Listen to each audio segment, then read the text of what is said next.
este webinar va a ser transmitido en el Facebook Live de las redes sociales del Movimiento Cívico Nacional, y de igual forma para las otras organizaciones se les estará compartiendo la grabación por si quieren republicarlo o quieren utilizar esta conferencia y este video. Voy a proceder a realizar el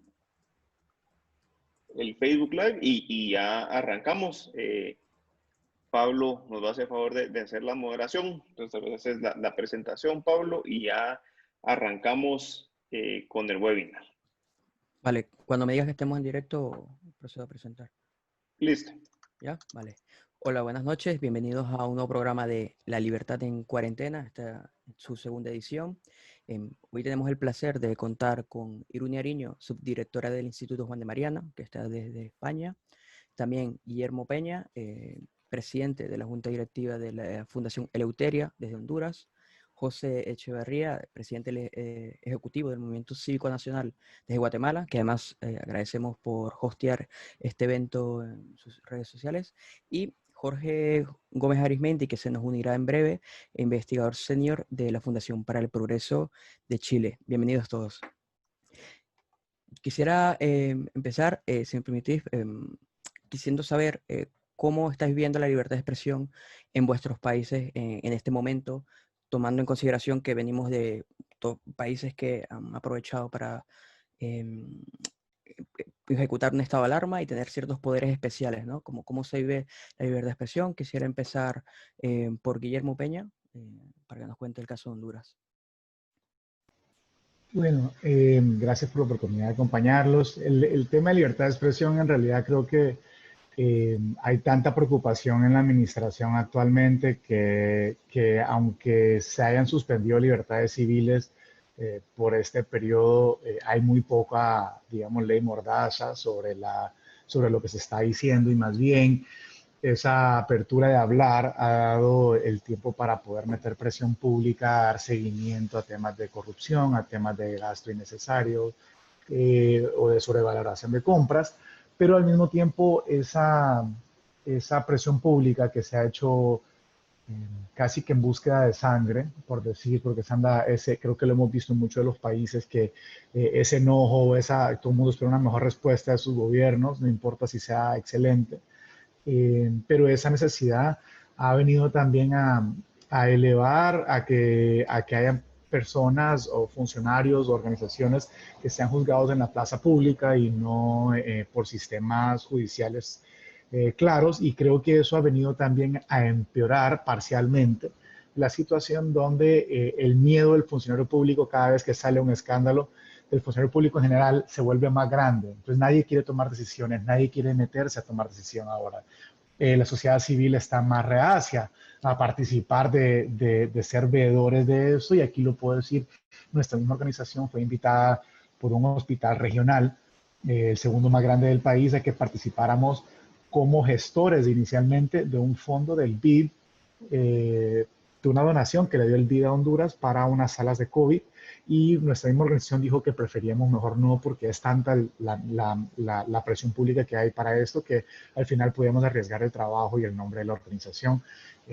Y eso hace pues que también sea más complicado para los mismos médicos y que lleguen los insumos. Pero ese tema de libertad civil, bueno, de libertad de expresión, yo no diría que se está prohibiendo. Las redes están calientísimas, pero sí hemos visto que esa misma libertad de expresión a veces y el miedo en la población causa mucho tema de news, que es muy difícil saber también qué es real, qué no es real, a pesar que hay muchos casos de corrupción que pueden ser ser real, pero ha causado todavía ese problema principal que digo, hacia el miedo al funcionario público de tomar decisiones en temas urgentes, como es una crisis de salud como la que estamos viviendo. Interesante saber que bueno, había una oportunidad para abrir un poco el debate. Irune, si nos puedes contar el caso de España. Sí, pues bueno, en primer lugar, muchísimas gracias al Movimiento Cívico Nacional de Guatemala por la invitación, y a ti, Pablo, por la moderación.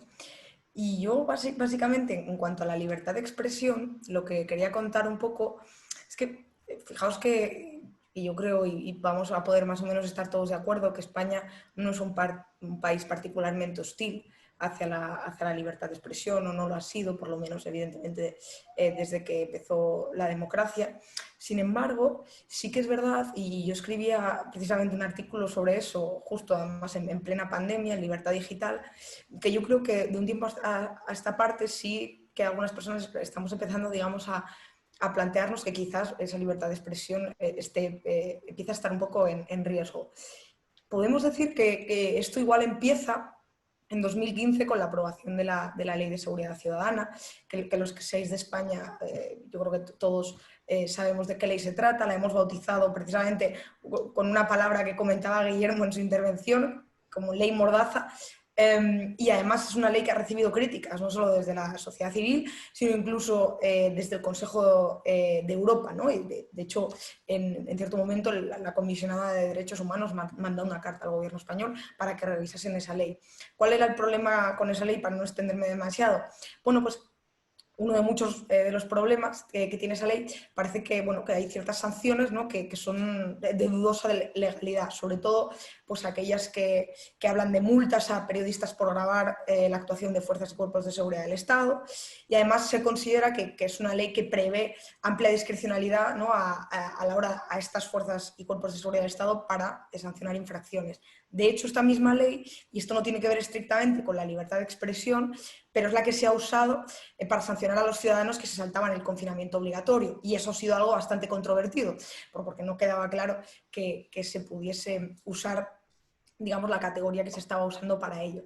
Pero centrándome en el tema de la libertad de expresión, y más allá de que evidentemente pues esta ley puede ponerla en jaque, de hecho fue muy criticada por la oposición que ahora está en el gobierno y que no está muy claro qué va a hacer al final con ella. Yo creo que hay otra serie de cuestiones que no tienen tanto que ver con la legalidad, o sea, con lo que sería la libertad de expresión formal, sino, digamos, con la libertad de expresión real, ¿no? O con las narrativas, o con los señalamientos y con este tipo de cosas. Yo creo que ahí es donde está el peligro real, sobre todo actual en España, ¿no? Entonces, en ese sentido, pues sí que es verdad que con este nuevo gobierno, pues hemos empezado a ver ya en campaña electoral y durante, sobre todo, se ha ampliado durante la pandemia, pues todo el tema de la persecución de las llamadas fake news. Incluso en su momento pues hubo filtración de preguntas en las ruedas de prensa que daba el gobierno, sobre todo al inicio de la pandemia, ¿no? Para controlar a qué preguntas se respondía y a qué preguntas no. Incluso ha habido declaraciones del ministro de Justicia y del jefe del Estado Mayor de la Guardia Civil dejando entrever, ¿no? que había una serie de órdenes que desde arriba, digamos, que estaban dirigidas a detectar opiniones discordantes con el gobierno, lo cual es muy peligroso. Y luego ya por el otro lado, que yo creo que pertenece a esa parte más de la narrativa que decía, ¿no? Pues tanto señalamiento de periodistas, no solo, sobre todo por uno de los partidos que está en el gobierno, sino también por la oposición, porque aquí ha habido señalamientos de periodistas, ¿no? de uno y otro lado. Y yo creo que la última cosa que a mí también me preocupa bastante es también una narrativa que parece que se empieza a imponer, ¿no? que cuestiona si ciertos planteamientos de ciertos partidos políticos deberían ser o no legales, ¿no? Entonces yo creo que hay que ser muy cuidadoso con toda esa serie de cuestiones, y ahí sí le veo un potencial peligro. Perfecto, muchas gracias, Irune. No sé, José, si nos quería comentar también el caso de Guatemala y emplear algo de los comentarios anteriores también. Gracias, Pablo. Sí, yo creo que aquí hay una dinámica que yo creo que ha ido cambiando un poco, o una nueva dinámica que se ha agregado en los últimos meses o años. Y quiero referirme tal vez específicamente a la libertad de expresión ante la misma opinión pública, ante las formas de reacción de redes sociales, muchas veces influenciadas a través de los llamados, pues, no sé, aquí en Guatemala le llaman net centers, o estas cuentas que lo que promueven es el odio.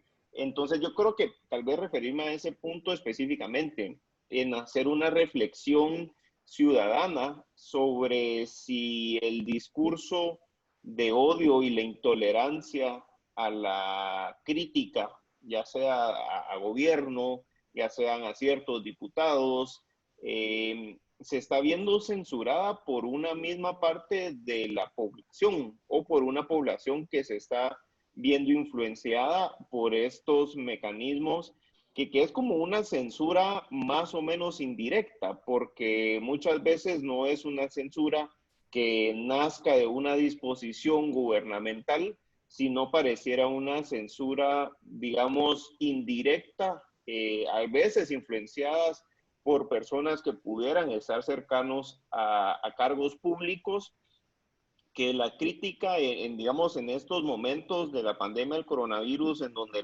las redes sociales juegan un rol sumamente importante, buscan callarlas a esas personas y a esas críticas a través de señalamientos o de ataques inclusive personales en redes sociales.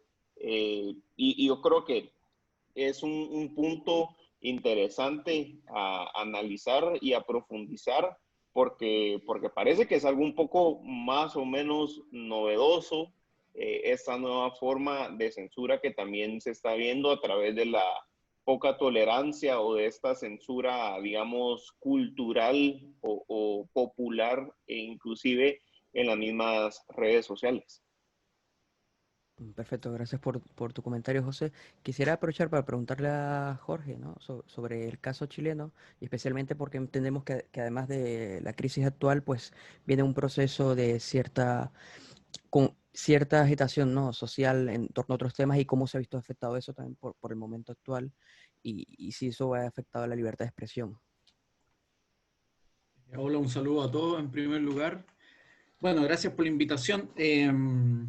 A ver, yo concuerdo en muchos de los aspectos que se han mencionado. En el caso de Chile, lo que ocurre hoy día tiene relación, a mi parecer, con dos factores esenciales. Por un lado está el tema de la desinformación y el miedo respecto a la pandemia, donde ahí se han producido una serie de tensiones tanto entre el gobierno, es decir, la información oficial que entrega la autoridad, y lo que la sociedad civil genera también como información y como contraparte. Y ahí se producen tensiones que tienen que ver con las medidas que ha tomado el gobierno, con la forma en que, por ejemplo, se hace el levantamiento respecto al proceso mismo que lleva la pandemia, etcétera.